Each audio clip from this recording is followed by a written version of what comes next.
The first time Elias Verne saw the alien woman, she was standing absolutely still. That alone would have been unsettling, even without the circumstances.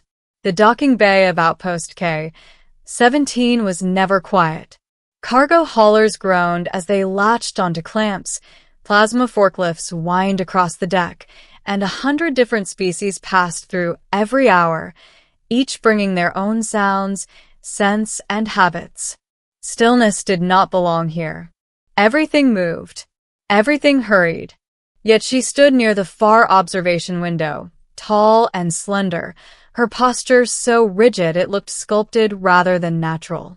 Her skin shimmered faintly, an opalescent blue that caught the artificial light and bent it into soft, muted colors. Long, silvery hair cascaded down her back in precise braids, each strand placed with ceremonial intent. She wore armor, but not the kind Elias was used to seeing on mercenaries or guards. This armor flowed, layered plates overlapping like petals, etched with symbols that pulsed faintly as if alive.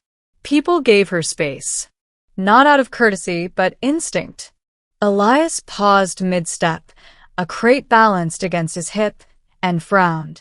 He had been running cargo for the Interstellar Relief Guild for 6 months now, long enough to recognize fear when he saw it. Dock workers hurried past her without looking. A pair of station security officers glanced in her direction and then quickly looked away, pretending to review their wrist screens. "Who's that?" Elias muttered. His co-worker Jax followed his gaze and visibly stiffened. "Don't stare," he hissed. "That's a Volari." So,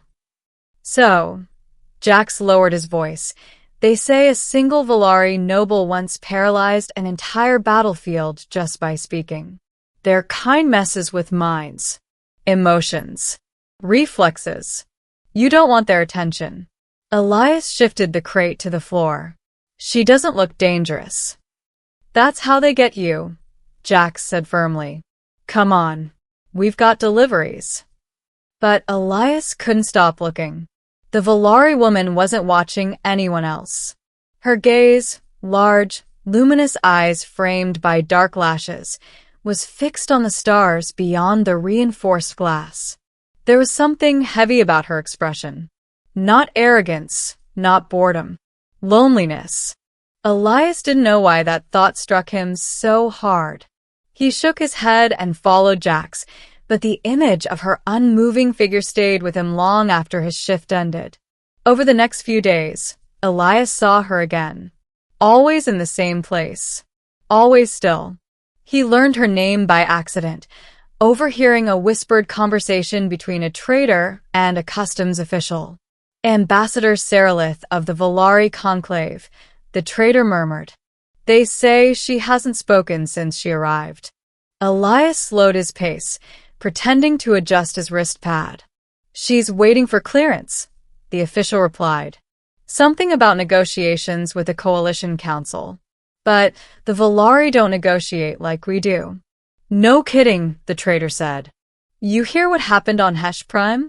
One wrong phrase, and the ambassador collapsed. Couldn't move for hours." Elias frowned. Collapse? Locked up. Like a statue. That stuck with him. That night, Elias couldn't sleep. His quarters felt too small, too quiet. Eventually, he found himself wandering back toward the observation deck, telling himself it was just to clear his head. She was there. Of course she was. The stars beyond the glass shifted slowly as the station rotated, painting soft light across her armor. Up close, Elias noticed details he hadn't before. The delicate patterns along her collarbones, the subtle rise and fall of her chest. She was breathing slowly, deliberately, as if any sudden movement might shatter something fragile. He stopped a few meters away, unsure what possessed him. Every rational thought screamed at him to leave. Instead, he spoke. "Hi." Her reaction was immediate. The faint glow of the symbols on her armor flared. Her pupils dilated. And then, She froze even more completely than before. Her breath caught, shallow and uneven. Elias felt a jolt of guilt. Sorry. I didn't mean to startle you. She didn't respond. Not verbally, but something rippled through the air, like a pressure change, and Elias suddenly felt the weight of her presence. Not threatening, focused. Slowly, painstakingly, her head turned toward him. Their eyes met. Up close, her eyes were breathtaking, deep violet with flecks of silver, like galaxies suspended in glass. Elias forgot every warning he'd ever heard. My name's Elias, he said softly. I work cargo. I just noticed you always stand here. Her lips parted. Nothing came out. Her hands trembled at her sides, fingers twitching as if struggling against invisible restraints. Elias realized, with a growing knot in his stomach, that she wasn't choosing to be still. She couldn't move. I'm sorry, he said again, quieter. I didn't know. At that, something changed. Her gaze softened. The pressure in the air eased, just a fraction. When she finally spoke, her voice was barely above a whisper, melodic and strained. You spoke without fear. Elias shrugged awkwardly. Guess I didn't know I was supposed to be afraid. A faint, incredulous sound escaped her, half breath, half laugh. That, she said, is rare. Over the following days, Elias returned again and again. At first, he simply stood nearby, talking about trivial things, the station's terrible food, the monotony of cargo runs, the way humans still got sunburned despite traveling between stars. Saralith listened. She rarely spoke, and when she did, it was carefully measured, each word chosen with precision. He learned why. The Volari, she explained, were empathic amplifiers. Their words carried emotional resonance, capable of overwhelming less sensitive species. Compliments could become binding oaths. Insults could shatter minds. Even neutral statements could paralyze if misinterpreted. So the Volari were taught restraint, silence, distance. Saralith had been raised from birth to control every impulse. As an ambassador and a noble, she bore the weight of her people's reputation with every breath. And yet, Elias said one day, leaning against the railing, you still came here, alone. Her gaze flickered. Duty demanded it. That's not an answer. She considered him for a long moment. Perhaps, she said slowly, I wish to remember what it felt like to be seen as more than a danger. Something in her tone twisted in Elias's chest. He didn't think before speaking. I see you. The moment the words left his mouth, he felt the air tighten. Saralith's breath hitched. Her eyes widened, and she staggered. Tried to stagger, but her body locked in place entirely. Every muscle went rigid. Her hands curled, frozen mid-motion. Elias rushed forward. Hey, I didn't mean. Don't, she gasped. Please. He stopped instantly. Her armor pulsed with frantic light. Sweat beaded along her temples. Your words, she whispered, they carry intent. You spoke with sincerity. Elias swallowed. Is that bad? Yes, she said. And no. She stood there, unable to move, trembling under the weight of his accidental declaration. I have not been seen, she said haltingly, in many cycles. Elias felt like an idiot, a well-meaning, reckless idiot. I'm sorry, he said. I should have thought. No, Saralith replied softly. You should not change who you are. That only made things worse. The breaking point came during the coalition reception. Elias wasn't supposed to be there. He was delivering equipment when alarms rippled through the station. Not sirens, but a subtle shift in lighting and sound. Emergency emotional dampeners activated. The Volari delegation had arrived. Elias followed the crowd to the grand hall, heart pounding. He saw Sarilith at the center of it all, surrounded by dignitaries, her posture perfect, her face a mask of composure. Then a coalition counselor laughed. It was a harmless sound, at least to human ears, but Elias saw Sarilith flinch. The counselor leaned closer, murmuring something Elias couldn't hear. Sarilith stiffened. Her eyes locked onto the counselor, panic flashing across her features. The air thickened. People staggered. Some collapsed, frozen mid-step. Emotional surge, someone shouted. Elias pushed forward, ignoring shouts, ignoring the crushing weight pressing against his mind. Sarilith, he called. Her gaze snapped to him. Relief flooded her expression, and with it, fear. No, she whispered. Do not speak. But Elias saw the truth then. She was drowning in everyone else's emotions, her own control fracturing. He stepped into her space, uncaring of protocol. Hey, he said gently. Look at me. Her armor flared blindingly bright. I know I'm not supposed to say things, Elias continued, voice steady despite the pressure threatening to knock him flat. But you need to hear this. Her body locked completely. She couldn't even breathe. You're beautiful, he said. The word detonated. Not outward, but inward. The emotional surge collapsed like a wave breaking against stone. The pressure vanished.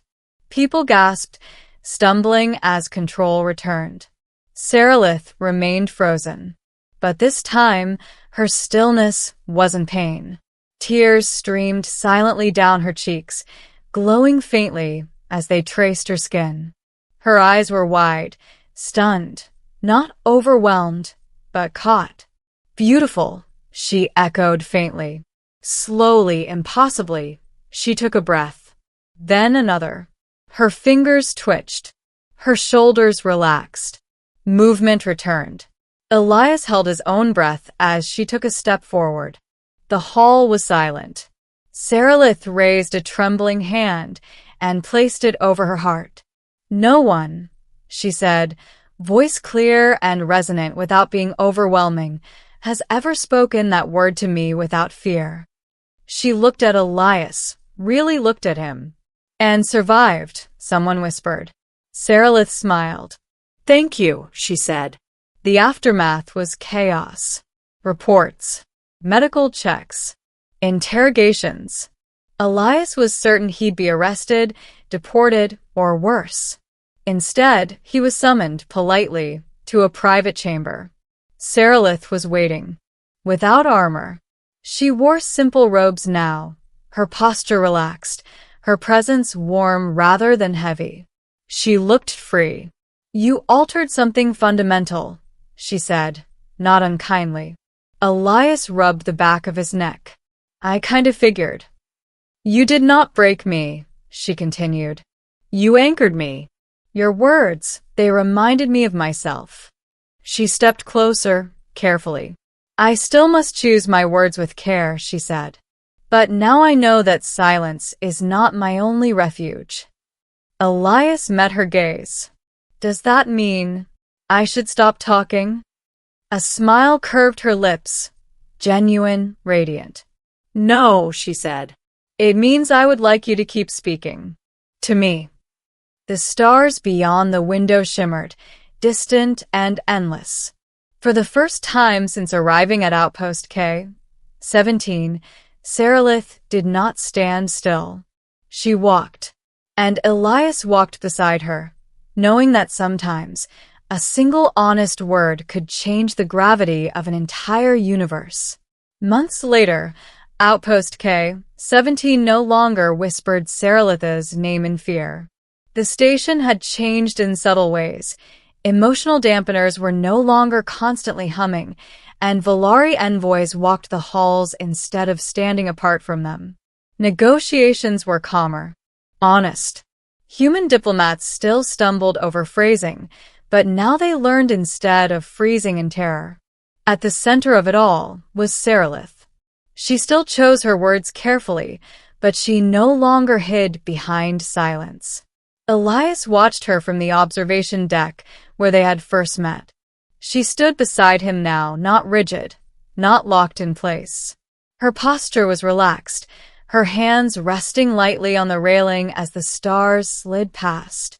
"You know," Elias said, "most people still think you're terrifying." She smiled, a small, amused curve of her lips. "And yet you never did." He shrugged. "Guess I saw something else first." She turned to him then, her eyes soft, luminous, but steady. No overwhelming presence. No crushing weight. Just her. "In Valari culture," she said, "to be called beautiful without fear is considered an act of profound trust." Elias met her gaze. "Good thing I'm stubborn."